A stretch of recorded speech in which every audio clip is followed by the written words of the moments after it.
Wonderful. So I want to welcome everyone to our coffee chat with officials. This is the adult and competitive skater edition. Hopefully you joined us previously for the Synchro officials edition that took place in June. We had a great turnout and great conversation, so it was awesome. So what we're going to be doing today is just chatting with a few officials who were either adult skaters or still currently adult skaters and also officials, or are former competitive skaters that are now officials and have made that transition. And this is being put on behalf of the recruitment subcommittee. Thank you guys for joining us here. If you haven't already liked our page thus far, make sure you like and follow us. So whenever we're live, you'll be notified and you'll tune in to all of our great, wonderful programming. We, the recruitment subcommittee, were housed under DORM, which is the Domestic Officials and Recruitment Management Committee, and our chair is Leslie Gianelli. And we are comprised of vice chairs and athlete members. And just a quick overview, our vice chair over singles, pairs, theater on ice, and showcase is Charlotte Heidenreich. I don't believe she's on with us today. Our vice chair of dance is Alyssa Liverette. Our vice chair of synchro is Courtney Fesky. Our vice chair over technical officials is Jennifer Simon. Our vice chair of accounting is Kim Moore. And our vice chair over music and announcing is Lexi Roner. Our vice chair over collegiate and adult members is Aya Takai. And we have two athlete members on our committee, Tim Delinsky and Aviva Cantor. And we're going to introduce our panel now that is joining us today. So when I call on you, if you could just give your name, where you live, a little bit of your skating history, and what official roles you have. And we're going to start with Pam Fetterbush. Oh, I think you're muted too, by the way. Hi, Pamela Fetterbush. I am with you from New Jersey here. I am a sectional judge, and I also compete as a junior or master's senior lady in freestyle and championship dance. Awesome. And your official roles? My official role, I am a gold move in the field judge and a sectional competition judge.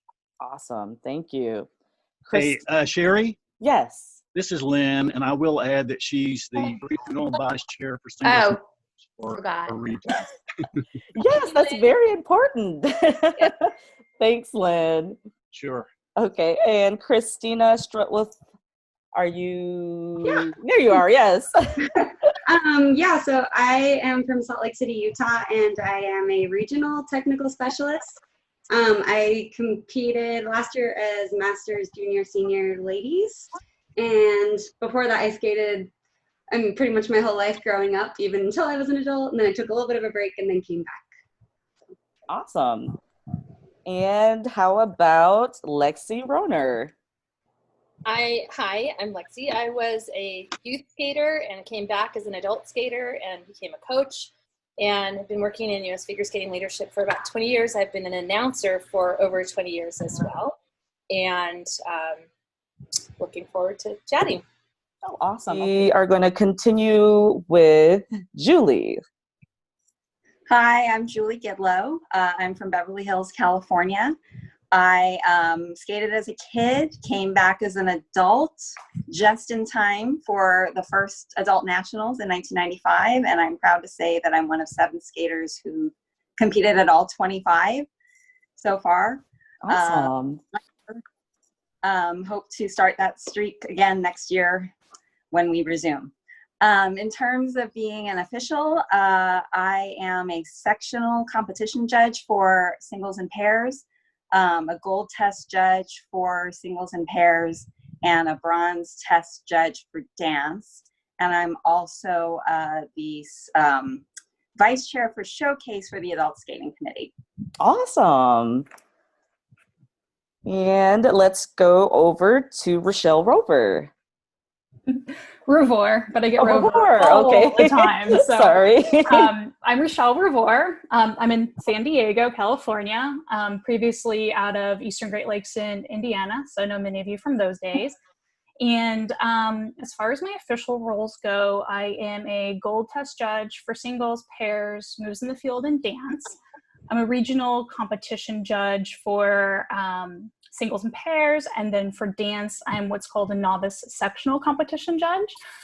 Additionally, I am the RVC for dance judges here in the Southwest Pacific region. I serve as a chair for the athlete technical services on the adult skating committee. And I think I'm also ex officio on test committee as well. So all committees doing lots of very interesting things right now in this current year that we're in. Right. And then as far as my skating goes, I am still an active adult competitor. I started skating actually as a teen. And then in the later half of college, both when I turned 21, I started competing as an adult. And I also started my trial judging at that time too. Awesome. Thank you. How about, let's go over to Reed. Thanks, Sherry. So I started out skating as a child and then returned as an adult. Started out as an official in announcing and determined that wasn't really my thing, so I went into judging. I'm a gold single pair dance test judge and also a novice sectional dance competition judge and a regional referee and sectional data. I guess it's qualifying now. Also serve as vice chair of singles on the adult skating committee and also on the test and rules committee.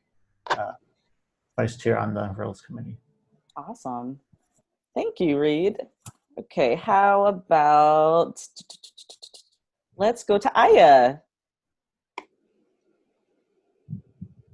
Oh, I think you're muted, Aya. Can you unmute?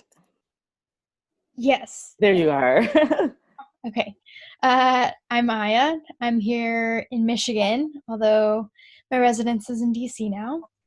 I am a regional competition judge in singles and pairs, a sectional competition judge in dance, and I'm a gold dance judge.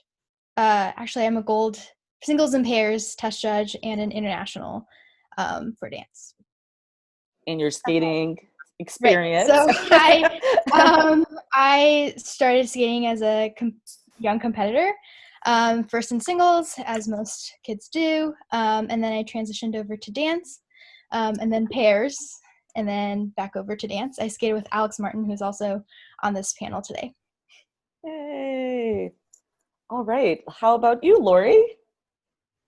So hi, everyone. I'm Lori Fussell, and I started skating when I was in college, quickly got addicted, and now have gone through adult gold free skate and novice moves in the field and compete at the adult championships as often as I can. I think I'm at 12 years now. I served as the chair of the adult skating committee for 3 years. And I'm currently serving in the role of National Vice Chair for Adult Skating on the Competitions Committee. I also got to serve under Sherry on this recruiting subcommittee last year, which was a pleasure. And let's see, judging world, I'm a gold singles and pairs test judge, regional competition judge, and my favorite title of all is a national showcase judge. Yay. Thank you, Lori. How about Alex next? Okay. All right. Sorry about that, everyone. My name is Alex Martin. I competed in ice dance for close to 10 years, if not more. Can't remember. But I've been skating since I was 3 years old. Right now, I've been taking up roller skating because the rinks are all closed around here in Chicago. That's where I currently live. For my judging, I am a gold dance judge, a gold moves in the field judge, and a novice sectional ice dance judge for competition.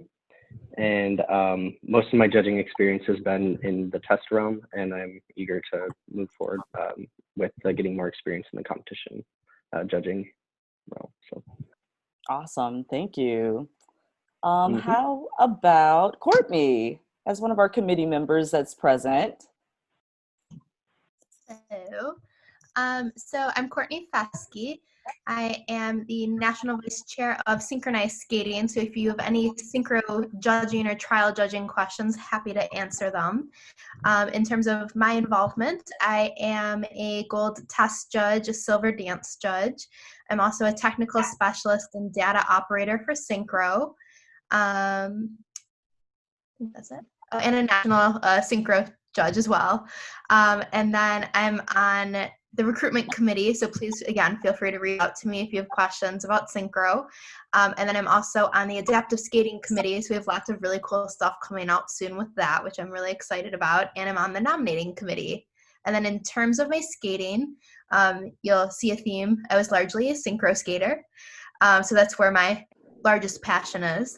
So I was fortunate enough, I competed in my youth and actually as an adult at the international level and got to go to Junior Worlds a few times.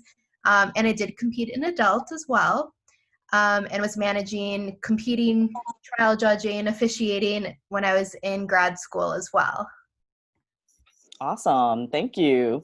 I think we need to congratulate Courtney as well because she just received her silver dance test appointment today. Woohoo! Congratulations, Courtney.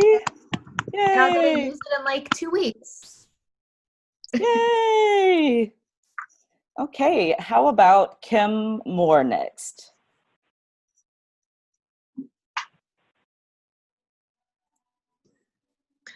Hi, everyone. Nice to see everybody on Zoom. I miss all of you guys that I've had so much contact with. So basically, I am the Vice Chair of Accounting for the Recruitment Subcommittee. And my focus right now is just trying to get more recruits to be accountants and technical accountants because we need them. I am also a gold singles and pairs test judge and silver dance.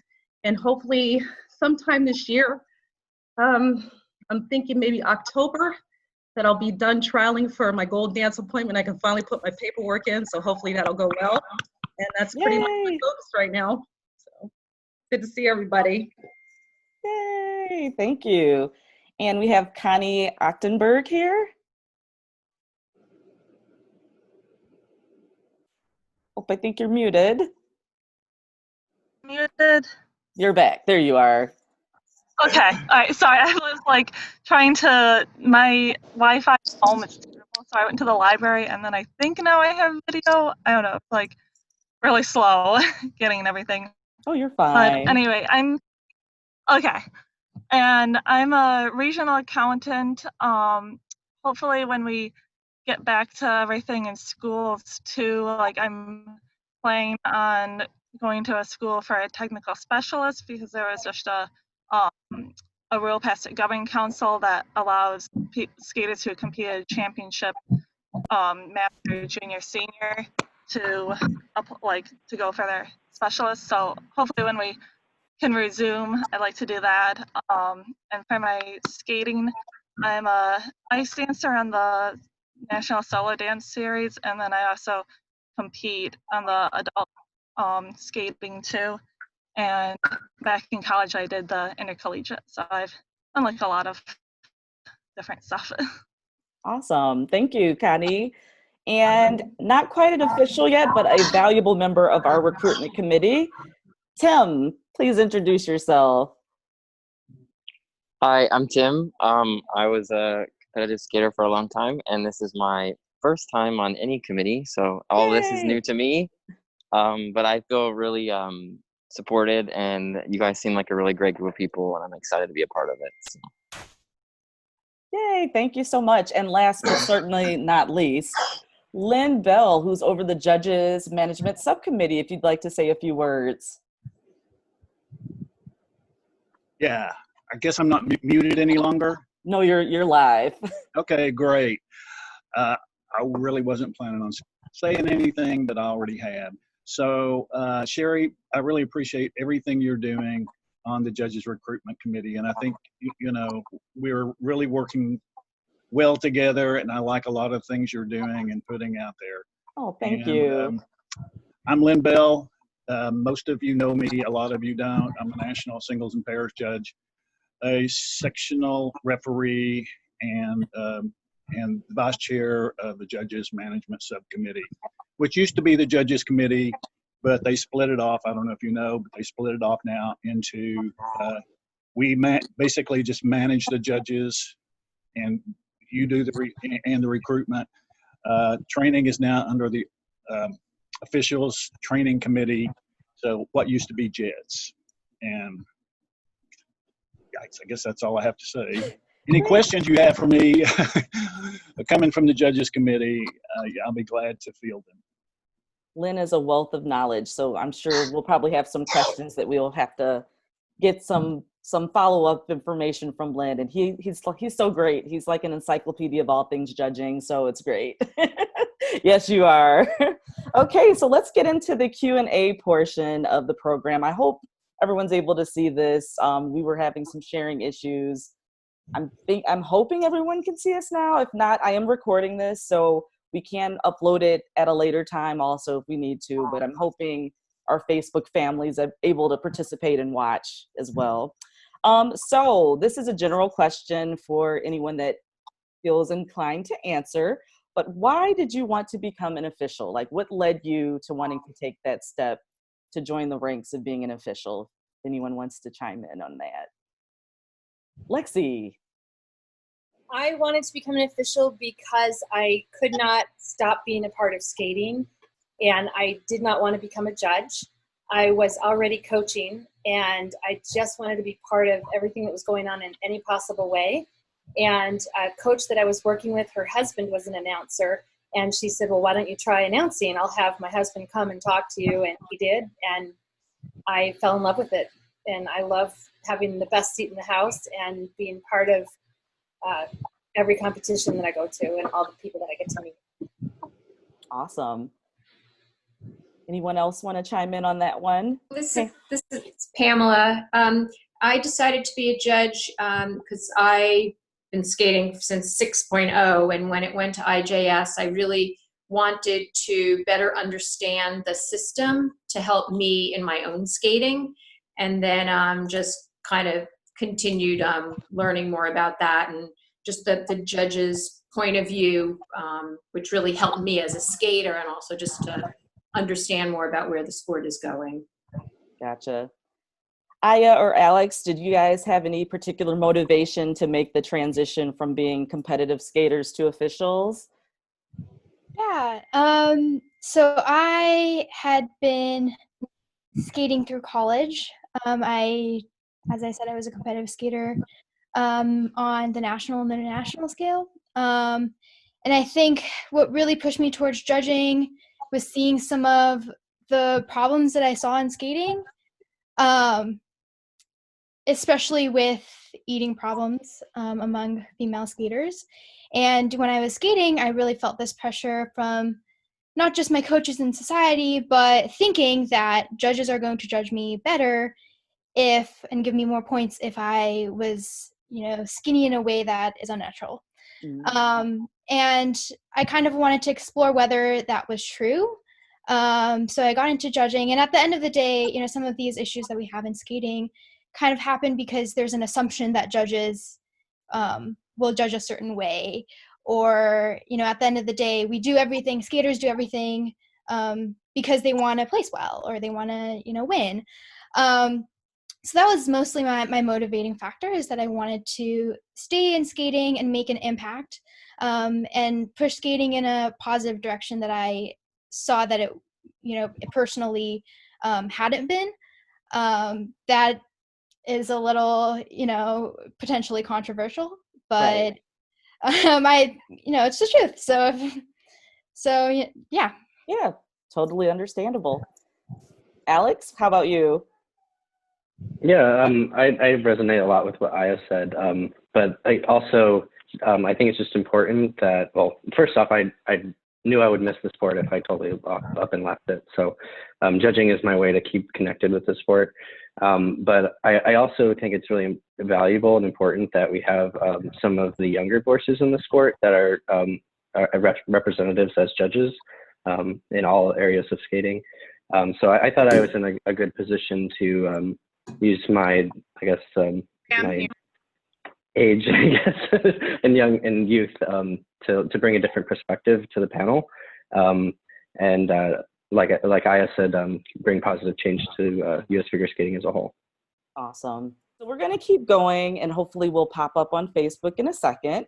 For those of you that attended a tech panel school, can you please explain how you prepared for going there? You know, tech panel school is really mainly like a tech panel seminar more so than a school. So there was a question that came up before, like how does one prepare for going to something like that? So if anyone wanted to give any insight or recommendations, Christina, I think I see you raising your hand.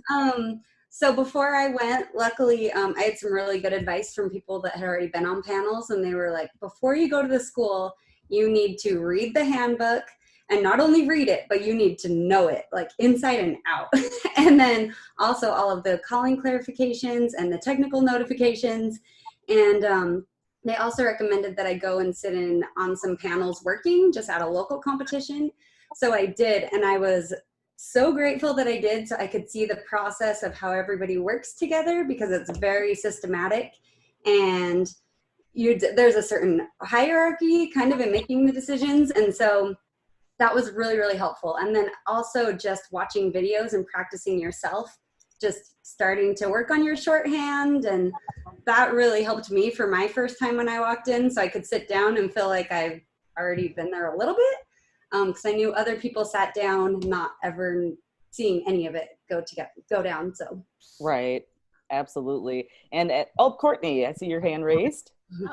So I definitely wholeheartedly support everything Christina said. I was one of those people, I signed up for tech school and I didn't really know what I signed up for. And that's not the way you want to do it. Fortunately, it turned out okay because I have a strong knowledge base. But definitely you need to kind of sit down, study the rules, study all the technical notifications. It's the term school is a little misleading, I would say. It is more of like a testing and practice.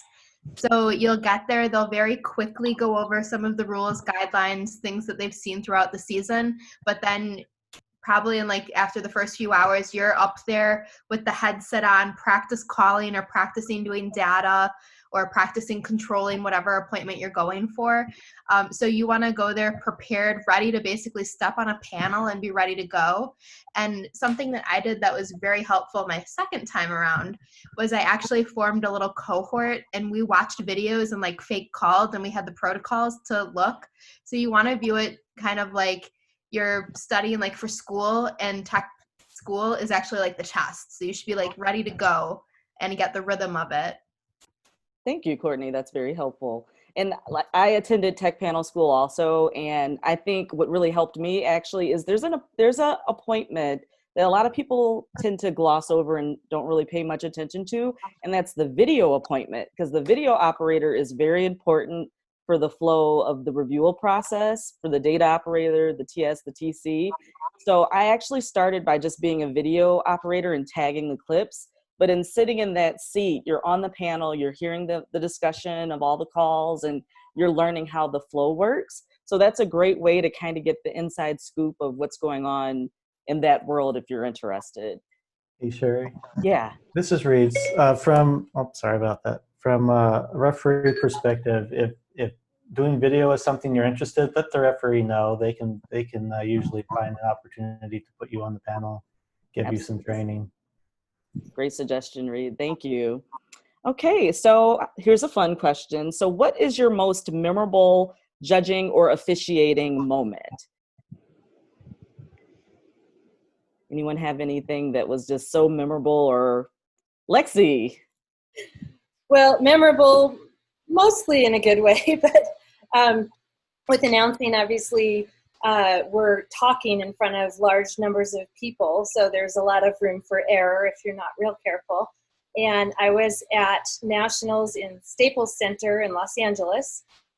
Fortunately, it was a practice session. I was practicing a very difficult name off the microphone, and when it came time to say it, I said it perfectly. And you have to be aware of the equipment that you're using, and this particular microphone had a toggle switch, so you had to actively turn it off after you finished speaking. I left it on, and I breathed a huge sigh of relief, and you could hear it all the way up to the rafters in Staples Center. Everyone started laughing. I turned beet red, hit the microphone off, and just thought, what have I done? I mean, as mistakes go, that was probably a very minor one to have made. but I will never forget that. Oh, that's hilarious. How about Julie? Do you have any memorable experiences from officiating? You know, I'm sitting here racking my brain, trying to think of one, because I've been a judge for 23 years, so you'd think I'd have something.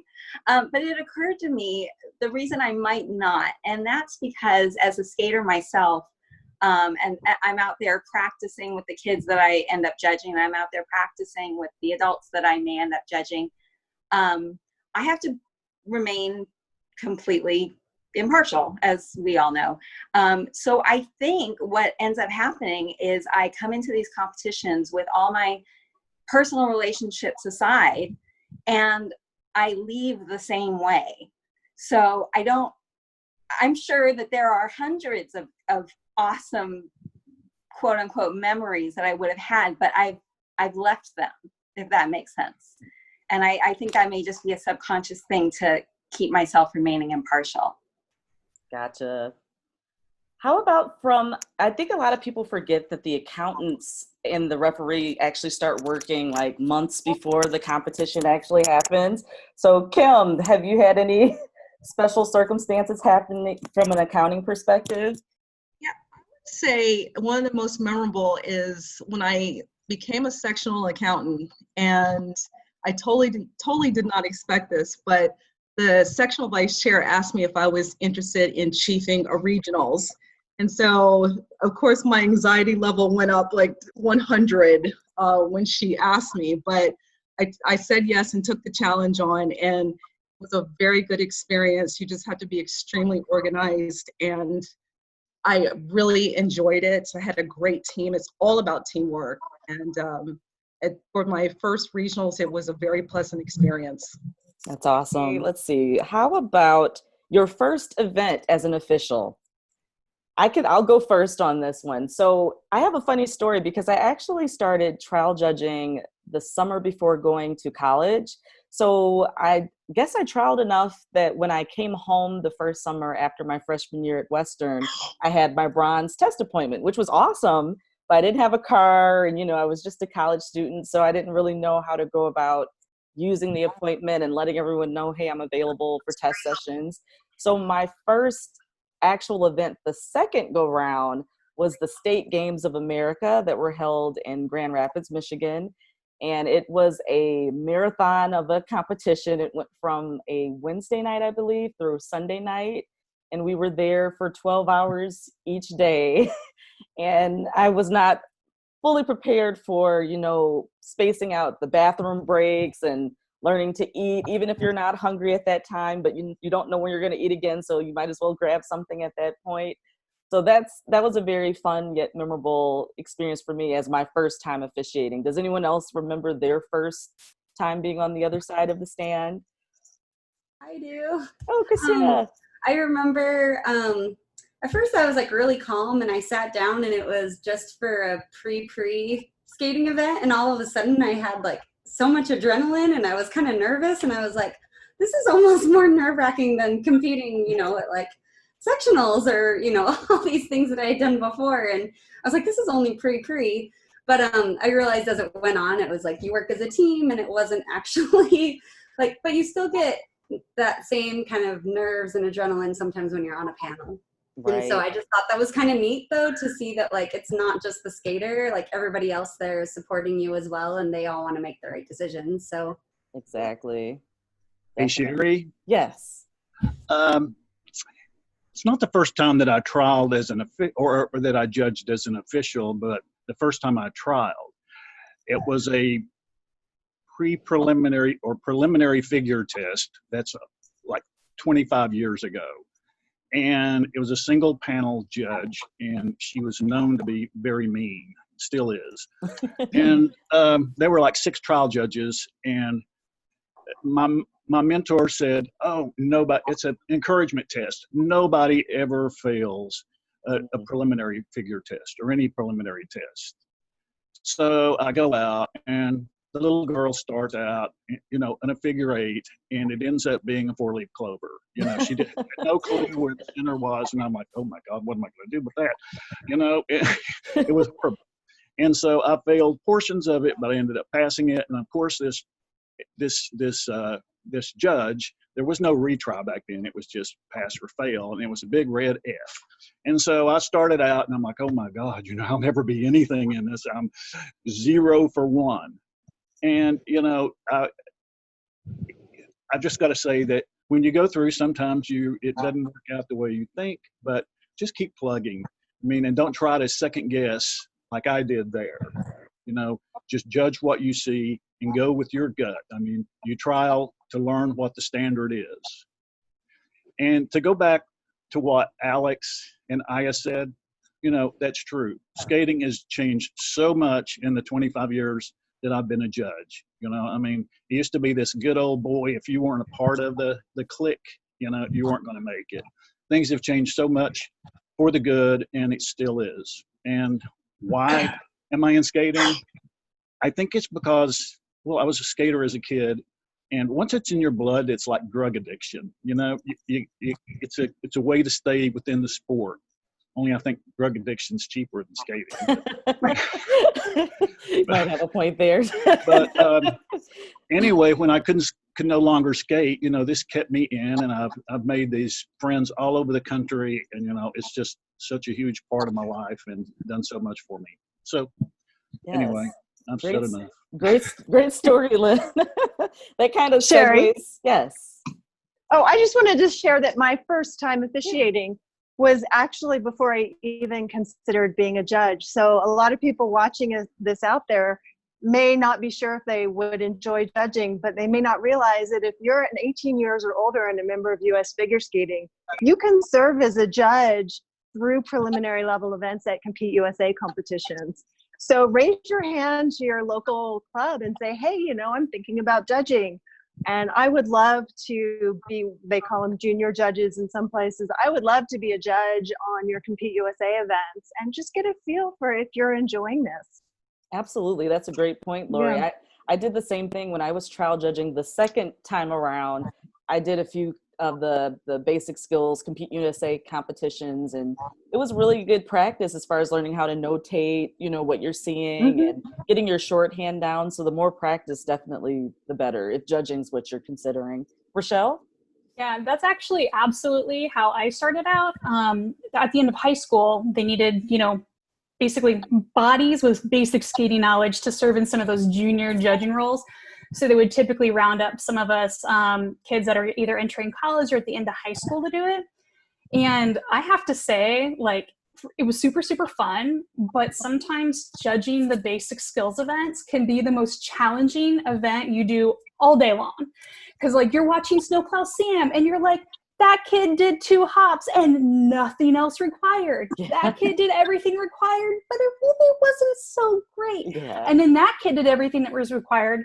It was good. It was kind of cute, but they had no awareness of the music. And then this kid totally rocked out their program, didn't do anything required. And you're like, okay, now I got to rank them 1 through 4. Right. So it tends to be sometimes some of the more challenging events to kind of cut your teeth on. But it's also some of the most fun events. I still love as an official when I get put on those Compete USA events because they're so much fun. Right. Absolutely. Julie, did you have something also, or? Yeah. I debated whether or not I should share this, but it occurred to me it is a memorable judging moment, and also one of my first. Actually, may not have been one of. It was my first time judging a senior pair test. Okay, and I didn't pass it. And it passed, and they went on to become our national pair champions. So it just goes to show you that you make a mistake, you move on. I'm still here 23 years later to tell that very embarrassing story. Exactly. I have a pretty embarrassing one too. I was trial. It was before I was actually judging. I was trial judging, and it was for dance. And I had the papers for an American waltz, but what was actually testing was the European waltz. So in my mind, I thought, okay, I could just scratch the name out and, still jot the notes on. But there was an official there that was very adamant, as she should be, about the correct notage being on the correct paperwork. And I was just so terrified, like, because, you have to get the signature. When you're trial judging, when you finish the test, you have to get the official signature from the judge in charge. So when I'm bringing her the paper, she's like, that's not even what just went out. And I'm like, no, I know what I saw. I know what I'm doing. I'm sorry. I'm not really just totally off, but humble beginnings. We all have to start somewhere. That's the most important part. So next question. So what is your favorite aspect of being an official? Is it the travel? Is it the people? Is it the actual duties of doing the job? Like, what part do you guys like the best? Julie. Front row seat to my favorite sport. Exactly. We do have the best seat in the house, for sure. Anyone have anything else? Courtney. Well, I think for all of us, having a lot of us been skaters when we were younger, or maybe getting into the sport a little bit later, there's just something about figure skating that's special. You get that sensation of gliding, and if you're not necessarily going to be doing it on the ice, it's such a great way to kind of build a community and have friends. I think for a lot of us, we've been away from the ice rink for a while at this point, unfortunately, just due to circumstances. But I could honestly say I've been emailing, texting, and calling like all of my skating community because we have like this shared passion. And so when you get to a competition, it's just so fun to see everyone. Every competition's like a reunion. You get to catch up and you get to just like maintain your interest and your passion in the sport. So it's just awesome to be able to do that. Absolutely. Lexi? Everything Courtney said. Plus, I also personally really love training announcers who want to become part of the announcing group, and the incredulation that they have when they first experience it and realize that they don't have to leave the sport, that there is a way to be involved. And the first time a new announcer sits at the side of the ice with me and feels the air from the skater going by, their eyes are this big and they're just thinking, oh my gosh, I get to do this, which is how I feel every time I do it. Awesome. Rochelle? For me also, it's just a really, really great way for me to give back to my community and my favorite hobby in the whole world. Because I'm not made of a lot of money to be able to donate to Memorial Fund and other great options like that. But I am made of time and I have a fair amount of free time. So for me, it's a really important way to keep giving back, because especially anybody who's, run test sessions, run regionals critiques, run competitions like local non-quals, they understand that officials don't grow on trees. There's not a lot of us, and sometimes we may also have other commitments. So the more officials you have in all roles in your area help make so many more things possible and also more affordably for your local skating communities. So I think just that giving back part to me is super, super important. Awesome. Anybody else? I can just echo what Rochelle just said. For me, the initial motivation was after having served in club leadership in a rural community for over a decade and realizing just how valuable it would be to the club and the skaters, not just financially, but scheduling wise and convenience wise, to have local officials. And I still have a real soft spot for small rural clubs who struggle to find officials, even if they're willing to fly them in. So that giving back and supporting small clubs and communities through skilled knowledge of the sport is, for me, one of the biggest motivators for being an official. Awesome. So here's a question. I'm going to call on a few different people for this one because I know it varies based on the role that you're talking about. But a lot of people always want to know, how long does it take to get your appointment? So I'm going to go to Lynn to answer the judging side because I know it varies, but how would you respond to that question? How long does it take to get your judging appointment? It depends on the person and how much you're willing to give and to put into it. And also how much you really understand and what your background is. Someone that's, say, was a national competitor or a sectional level competitor knows everything pretty much inside out. They just have to learn what the standard is for, that level that are coming up. But someone who may just be starting out, that's never even put a pair of skates on, and I can, it may take a lot longer for those people. And when you register to become a trial judge, you're assigned a mentor, and you're also put into a different track. I think it's standard, which is for people that have not passed, I believe it's the intermediate or novice free skate or level, and then you go up to accelerated, which is intermediate and novice, I believe. And I think it's sectional and higher. If you've competed there, it's advanced. And so to start out, it may take a little bit longer for those people because you are in that. But I think once someone has been in the track for 4 or 5 years, to me, it's like, you either know what you're doing and you're working at it and going toward your goal, or you're not. So, when and don't worry about what anyone else does. When I started out, there were people zooming past me, and I'm like, well, I can only do what I can do. So just take your time and feel comfortable in your skin, and it's not a contest. Right. Hey, let's go to Reed. I know it's a little bit of what I would consider to be kind of an advanced role, but being a referee, how long does that process usually take, would you say?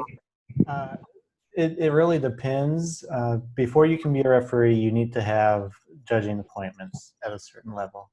And it really depends on how much experience you can get in that role. And then the role's not for everyone. There's a certain amount of organization, so it's not something I would advise just anybody to jump in and go ahead and do. I mean, you have to really kind of understand the role, and if that's something that fits your personality. But as far as the judging,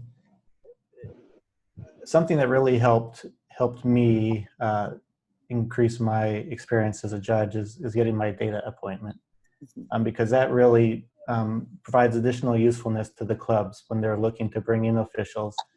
If you can serve more than one role, then they're more likely to bring you in. Of course, the more you can get experience, then the more you can learn, and the better you can be at what you do. Absolutely. And Kim. Sure, I'd like to. I just Sorry, want to Lori. add on the refereeing. If it's something you're interested in, you can ask your chief referee to serve as an event referee at the competition to give it a try. And something else people may not realize is you don't actually have to have a referee appointment to serve as a chief referee, as long as the accountant meets certain minimum requirements. And so, as I mentioned, I really like to support the small rural clubs. I actually have served it as a chief referee at small rural one-day competitions, just with an accountant that met the requirements. And it's a great way to get experience as a referee in a lower stress environment and see if you like it. Oh, that's a great point. I didn't even know that, Lori. I thought you had to have the referee appointment. Interesting. And Kim, sorry, go ahead, Lynn. No, that's fine, Sherry. Back in the day, like 20 years ago, you had to have served as a chief referee at a non-qual only to get your regional referee appointment. So things have really evolved and changed in the past, I'd say 20, 22 years. Definitely. For the good. Yeah. Kim or Connie, do you guys want to chime in on the process or approximate time it takes for the accounting appointments? I would say it's again, like any other appointment, it's about getting a good amount of experience. I know people that have put in their regional accounting paperwork maybe 2 years after they started. I waited 4, and the reason being is because I wanted to be very, very comfortable, because with every competition, you will have something that comes up. For example, the chief referee comes to you and says, we need a panel change, or we need to add a skater or remove a skater from the paperwork. How are you going to handle those situations? And then with the technical accounting, I'm a level 1 at this point, but you have to learn how to adapt to issues that come up. I mean, I think we've all pretty much seen, sometimes like something goes down on the technical panel. And so the technical accountant has to, be able to resolve it, hopefully very, very quickly. So it's all about becoming comfortable and getting that experience. And I was, just as a side note, I was looking at my spreadsheet, because we have to keep a list of all the competitions we attend as accountants in our paperwork. And I think for my sectional appointment, the year that I put it in, I had attended, I think, 25 competitions. And so it's, you know, it's all about getting that experience and just being comfortable. And that's why I waited so long to get my regional. Wow. Awesome. Connie, did you have something to add to that? Oh, I think she might be frozen. Okay. Okay, so next question. What is the best advice someone gave you or you would want to give yourself at this point? Oh, Connie, are you back? Okay, I'm muted. Okay. Can you hear me? Yes. Okay. Yeah. I mean, just like, again, it's, you know, something like you go at your own pace. And for me, I became 6'0". Oh, I think we have a bad connection, Connie. Accounting first, so like that's also another option. You know, like one knows where you can, you know, with. Uh-oh, I think we're still breaking up. Connie, are you still Sorry, there? Okay. my phone seems. I'm. Okay, we'll come back as soon as the connection's a little bit stronger. Okay. Okay. So what's the best advice someone gave you or you would give to yourself when starting either the trial judging process or the process of becoming an announcer or accountant or anything? Lexi? My very first day in the announcing booth, my mentor who got me into this said to me, "You are not the talent. We are not the talent." And I said, okay, because I didn't think of myself that way, but hearing him be that direct about it was really important because yes, it is a talent to be able to speak on the microphone and in front of large numbers of people, but it is not the reason people are at the competition. We are there to support the competitors and to provide a superior experience for everyone involved. And it's a really simple but very crucial piece of advice for every announcer. That's great advice. Absolutely. Anybody else have any advice that they received? Julie? Yeah, I think Lynn touched on this a little bit earlier, in that it's not a race and you can go at your own speed, and you may see people you start judging with at the same time as you go further than you more quickly. And that's okay, because that's them and you're you, and you have your time and they have theirs. I took a really long time to get my sectional appointment, and I had my own personal reasons for doing that. I just held off on doing it because I didn't want to put the commitment in until I was ready.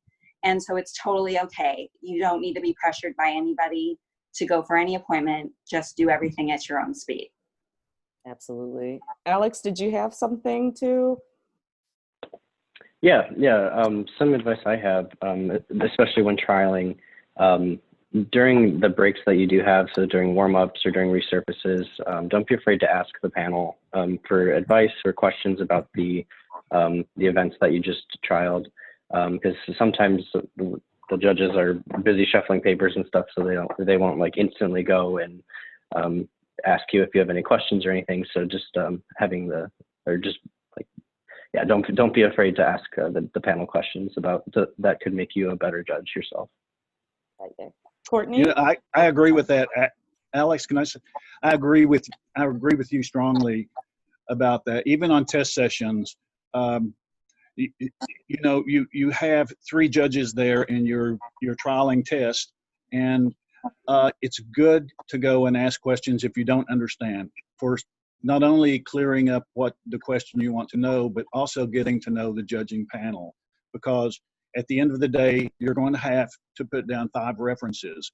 And so many times we see where the application comes in and they put down 5 names and the judges say, well, I'm sorry, I don't know this person, even though they sat on a panel where the trial judge trialed. So it's also a good idea to get to know your peers and the judges in your area.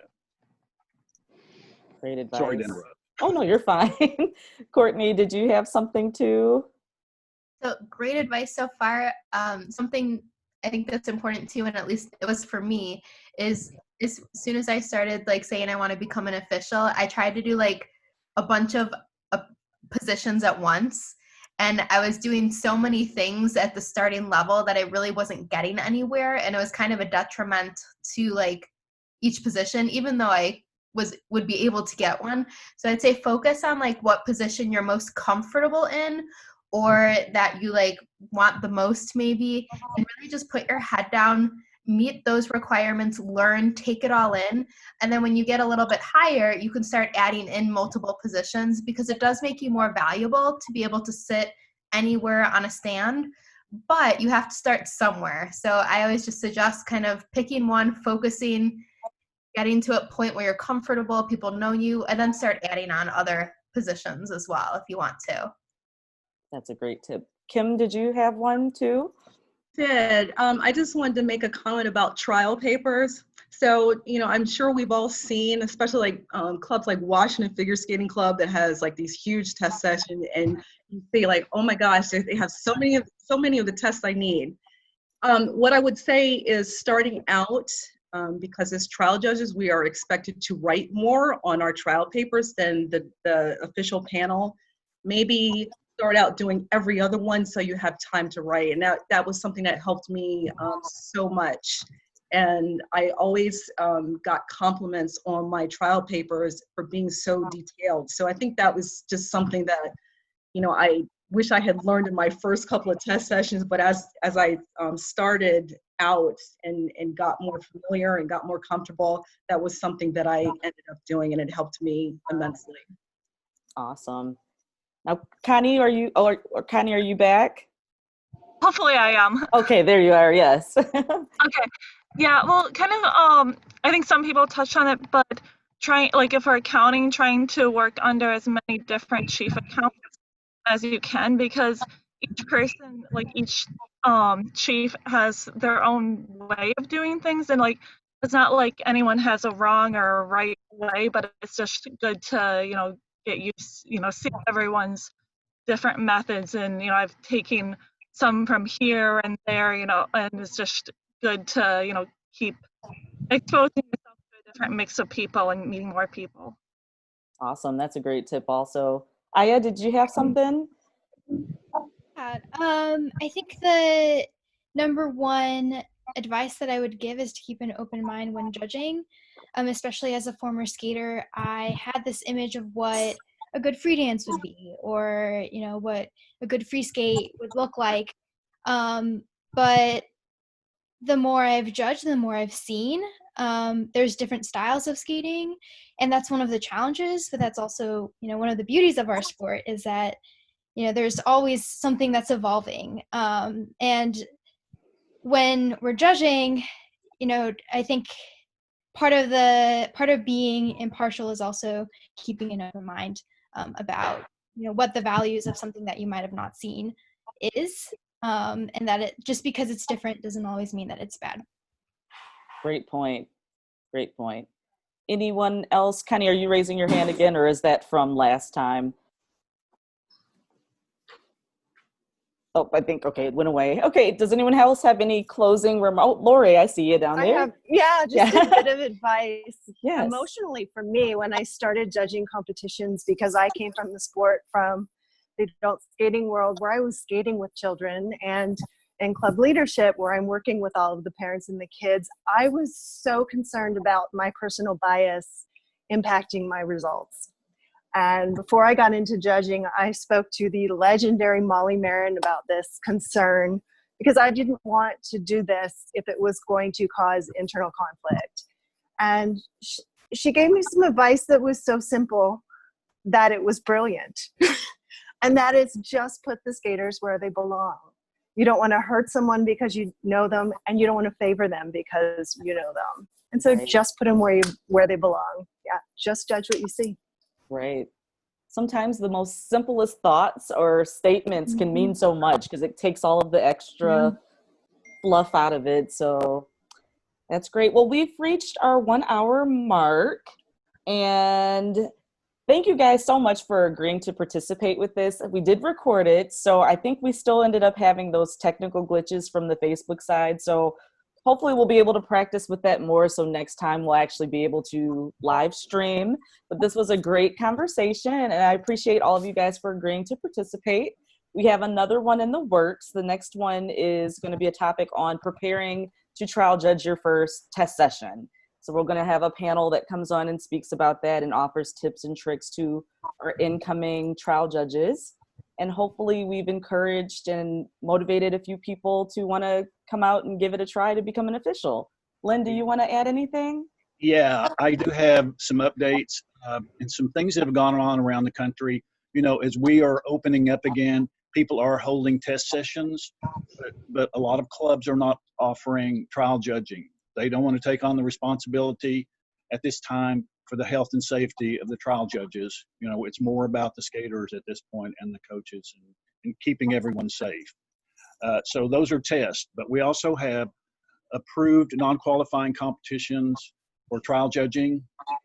That has been canceled this season. Most of the competitions across the country that were approved for this have canceled. I think there were 2 in Southern California that are still going on, but it's not fair to the rest of the trial judges in the country that can't go into California or with the risk of being quarantined for 2 weeks. So we've canceled trial judging there, and we don't even really know what the season is officially yet for this fall. Right. So there's a whole different set of problems there for the qualifying competitions this fall. We thought about trying it virtually. That's impossible. There's just too many. We're not there technically to be able to do that yet. However, you know, for Aya and maybe some of the others, trial judging at nationals this year has yet to be determined. So if in saying that, please get your application in before September 1st. Right. That's all I have to say. Okay. Well, thank you for everything, Sherry. This has been great. Oh, thank you. Thank you so much for being here, Lynn, and providing so much information and resources for us. But like I said, thank you guys for participating. We'll be having more of this coming soon. We might go back to the traditional 100 floating heads version of Zoom if we can't get the Facebook feed thing to go. But I still appreciate you guys for joining us, and thank you so much. Talk to you guys later. Bye, Sherry. Bye. Thank you. Bye.